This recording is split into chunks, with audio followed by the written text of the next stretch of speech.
2026 সালের 28 ফেব্রুয়ারি ইসরায়েল ও যুক্তরাষ্ট্রের ক্ষেপণাস্ত্র তাকে থামিয়েছে। কিন্তু এর আগেও মৃত্যু বারবার কড়া নেড়েছিল খামেনির দরজায়। প্রতিবারই সে দরজা বন্ধ হয়ে গেছে। সবচেয়ে ভয়াবহ হামলা হয়েছিল 1981 সালে। সে বছর 27 জুন তেহরানের আবুজার মসজিদে বক্তৃতা দেওয়ার সময় তার সামনে রাখা টেপ রেকর্ডারে লুকানো বোমা বিস্ফোরিত হয়। বিস্ফোরণে তার ডান হাত, ফুসফুস ও কণ্ঠনালী মারাত্মকভাবে ক্ষতিগ্রস্ত হয়। এই হামলায় ডান হাতে স্থায়ী পক্ষাঘাত নিয়ে বাকি জীবন কাটিয়েছেন তিনি।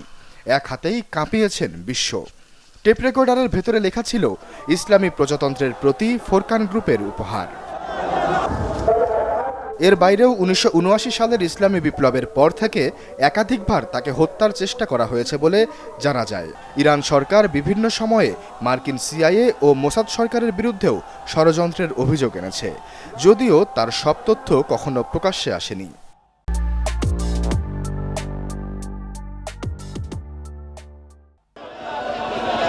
দু সালে ইসরায়েলের সাথে 12 দিনের যুদ্ধের পর খামেনি আরও আড়ালে চলে যান। তার বাসভবনের বাংকারের এলিভেটরে পৌঁছাতে 5 মিনিটেরও বেশি সময় লাগত, এতটাই গভীরে ছিল সেটি। মাসের পর মাস ধরে সিআইএ তার গতিবিধি ও রুটিন পর্যবেক্ষণ করে আসছিল।